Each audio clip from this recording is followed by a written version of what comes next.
саламатсыздар ма, құрметті оқытушылар, студенттер. Бүгінгі ашық сабағымызға барлықтарыңыз қош келдіңіздер. Бүгінгі күнге барлықтарыңызға сәттілік тілеймін. Енді біз сабағымызды бірінші бастамасы бұрын үй тапсырмасын қазір орындап алайық. Үй тапсырмасында Google формада Адына Даханова. Саламатсыздар ма, құрметті студенттер. Қазір үй жұмысын тексеру мақсатында сіздерге онлайн Google онлайн тестіміз қолдандық. Сіздерге алдын ала берілген ссылкаларды ашып, берілген үй жұмысын орындап шығыңыздар. Үй жұмысты орындауға 6 минут уақыт беріледі. Міне қараңыздар. Берілген жерде ат жөндерін жазасыңдар, және топтарын жазылып тұр, дайын жүр. Ат жөндерін жазып, сұрақтар жауап бересіңдер. 3 минут уақыт беріледі. Топқа жіберілді ссылкалар. Ашылдандар ма?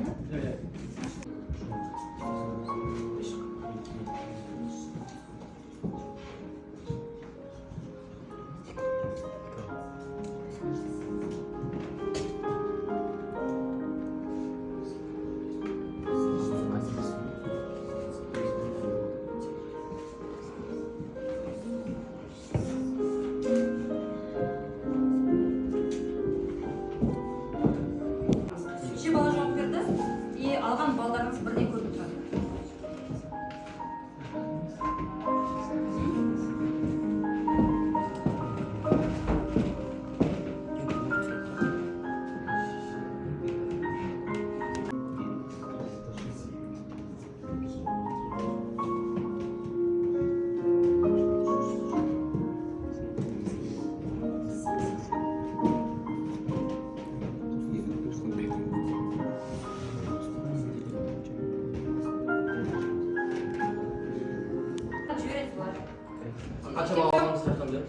Қазір мен табыс критерийін мен қазір түсіндіріп өтем балалар, барлығымыз түгел жіберейік, сосын критериймен түсіндіріп, содан шегеріле береді егер де сұрақтардың жауабы аз болса.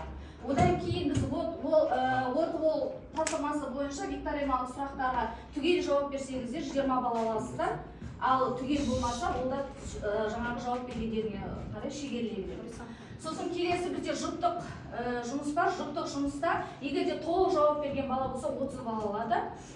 Дұрыс болмаған жағдайда балдарымыз одан шегеріледі. Сосын топтық жұмыста 3 топқа 3 түрлі тапсырма беріледі. Егер де сол тақырыпты түгелдей қорғап шықса, өздеріңіздің соңында біз балдарымызды жинап бағалаймыз. Енді артында сан бар, егер қиын болса қайталыпсыздар. Мына бірінші топ жинақталамыз, бірінші топтың балары. Ертегі кейіпкерлері берілген, екінші топтында келеді. Үшінші топтында қай ертегі қандай кейіпкер сәйкес келеді. Соңында екінші топ бар.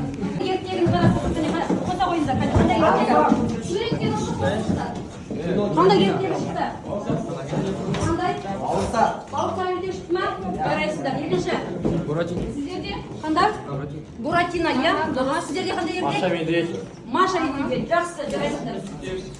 Сонымен бір топқа біріктіңіздер. Енді осымен көмірсутек, немесе көмірсу. Енді осы суретке қарап, біз бүгін қандай тақырып болуы мүмкін деп ойлайсыздар? Немен байланысты? Қандай химия, биологияда қандай тақырыпқа байланысты деп ойлайсыздар? Өте жақсы, керемет. Ақуыздар немесе ферменттер. Яғни сонда бүгінгі біздің тақырыбымыз қандай екен? Ферменттердің медицинада, химияда және өнеркәсіпте қолданылуы. Білімдер мен дағдыларын түрлі өмірлік жағдайларда қолдануға, жаңа технологиямен жұмыс жасауға тәрбиелеу екен бүгінгі мақсатымыз. Бұлар процесс белсенділігі энергиясын кемітетіндіктен биохимиялық реакциялардың жылдамдығын миллион есе арттырады. Катализаторлар бұл реакцияларға қатыспайды. Екі субстрат біріккенде олардың молекулалары катализдің белсенді орталығымен байланысады. Фермент әсерінен олардың арасында байланыс пайда болады. Ферментсіз бұл реакция өте сирек кездеседі. Себебі субстрат өте көп мөлшердегі энергияға және дұрыс кеңістіктік бағдарға ие болуы қажет. Субстратты молекуланың ыдырауы кезінде субстрат фермент белсенді орталығымен байланысады. Фермент субстратты екі бөлікке бөледі. Ковалентті байланыстың кенеттен ыдырауы өте сирек болады. Реакция. Сонымен балалар, жалпы ферменттер, яғни біздің жаңа көрген бөліктен біз нені байқадық? Субстрат пен фермент, байланысты көрдік па? Қандай байланыс арқылы? Коваленттік байланыс арқылы жүреді екен. Слайдтар.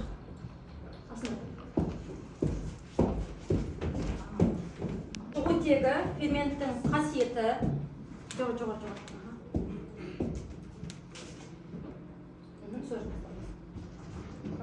Слайд. Так, сонымен қарады, ферменттер немесе оны ағылшынша қарастыратын болсақ, ферментум немесе олар энзим деп атайды. Энзим дегеніміз ол ішкі және де ашытқы. Кез келген зат ашқан кезде ол ферменттердің қатысымен ашады. Білеміз ғой, біз химияда жалпы түрі биологиялық реакцияларды белсендіруші биологиялық катализатор. Катализатор дегеніміз не ол? Реакцияға кірмейтін, бірақ реакцияны жүруіне не істеуші еді? Қатысады, қатысатын биологиялық зат ретінде болады. Ферменттер табиғаты жағынан ақуыздар, протеин, тағы да қалай еді? Ақуыз емес заттар болып бөлінеді. Шығу тегіне келетін болсақ, жалпы 1926 жылы биохимик ағылшын ғалым Самнер осы ферменттердің кристалл түрін қарастырған болатын. Яғни кристалл түр, оның 2-нан астам түрі бар және олардың құрылыстары өте күрделі болған болатын.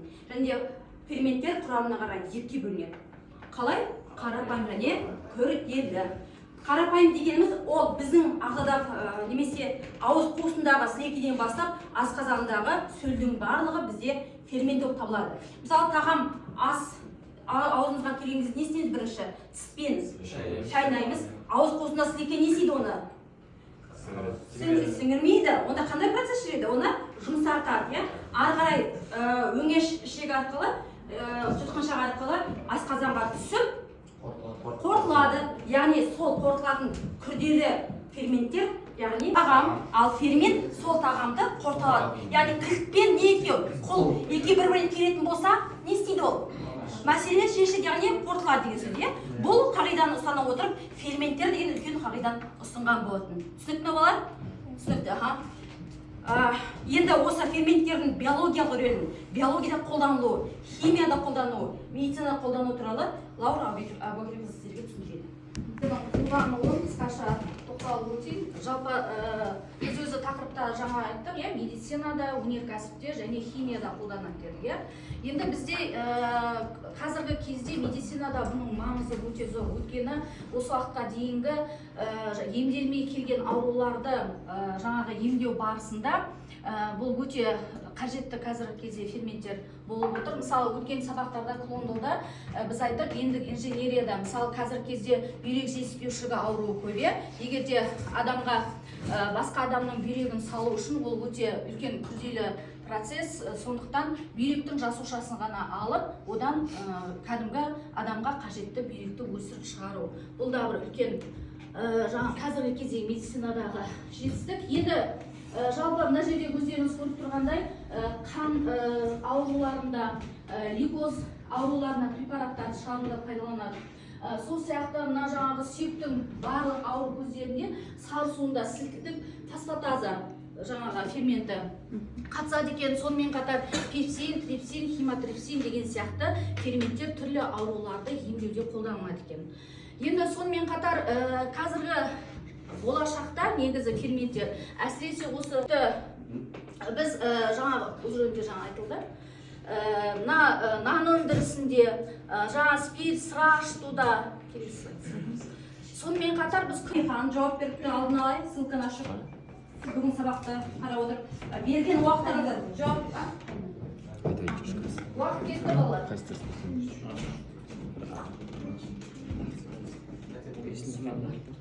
Уақыт қарап отырамыз. Жауап берген уақыттарыңыз тоже.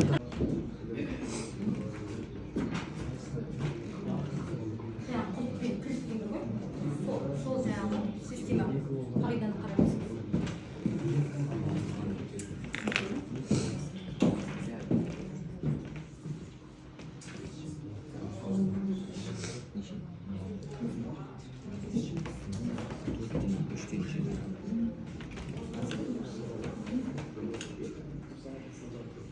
енді оқытушыларға не болып жерсек, енді бірінші тапсырма бойынша дескриптор алған білімдерін орталық платформасы арқылы олардың қасиеттерін анықтай алады. Фермент екі бала ақылдасып отырып, сіздерге қазір мен кесте беремін. Мына кестені ары қарай табуларыңыз керек. Қандай фермент, қандай өнім. Жақсы ма? Және музыкамен бүкіл болмайды. Организм нелер болса, өнімді мысалы не шығар? Табиғи өнім емес бол. Либо жасаймын.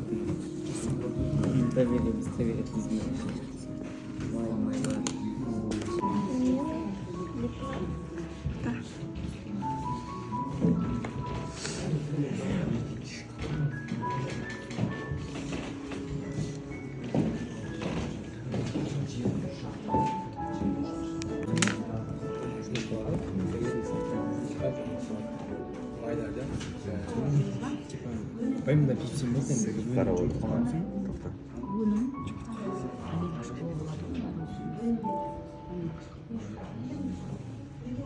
Болды, аяқтаймыз. Енді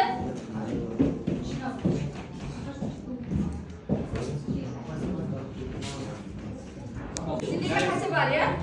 Сонымен фермент протеаза біріншіде өнім амин қышқылы, екіншіде майда липаза, глицерол май қышқылдары, үшіншіде карбогидраза, моносахаридтер. Ферменттерден Топтық жұмыстың дескрипторы мінекей мына жерде тұр. Қазір не істеулеріңіз керек? Ферменттердің қасиеттерін анықтаймыз. Олардың қай жерде қайсы қолданылатын ақпараттарды жинақтаймыз, сипаттама береміз және соны қорғап шығуымыз керек. Енді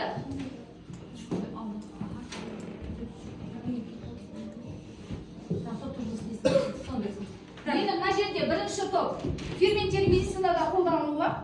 Қорғайтын тақырыптар. Екінші топ ферменттердің химия. Ферментті қандай алуға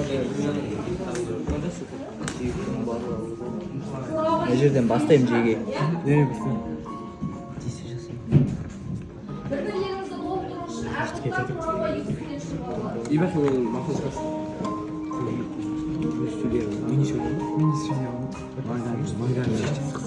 бірақ мете қорғайсыздар бар. Бірақ мете. Бұл апай мойка сат. Не, сурет жақса беріңдер.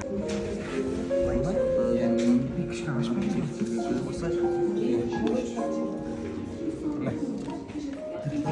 Ферментте көбінесе медицинада дәрі жасауға ой дәрілерді не вот деп аталады.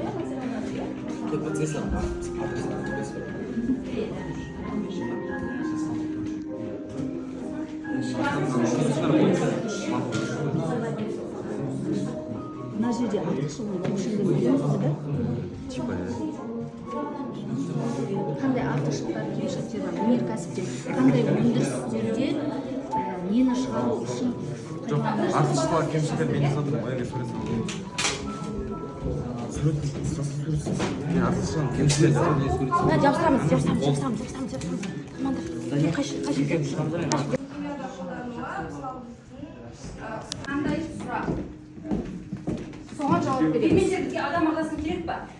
Қажет пе? Неге? Тағы қандай? Реакция ішіне кіре ме ол? Кірмейді бәрі себеппе. Мақсат қоямыз. Мына тұрған сіздердің бұл шанс деген мақсатқа жетуді үшін Ата-аналар зәткерлер тұр. Армандарыңызды жазыңыздар. мақсаттарыңызды. Тезле ойындар. Бір арман. Неге жеткізіледі? Үй тапсырмасы беріледі. Армандарыңызды жазып, Бір минутпен, бір минут.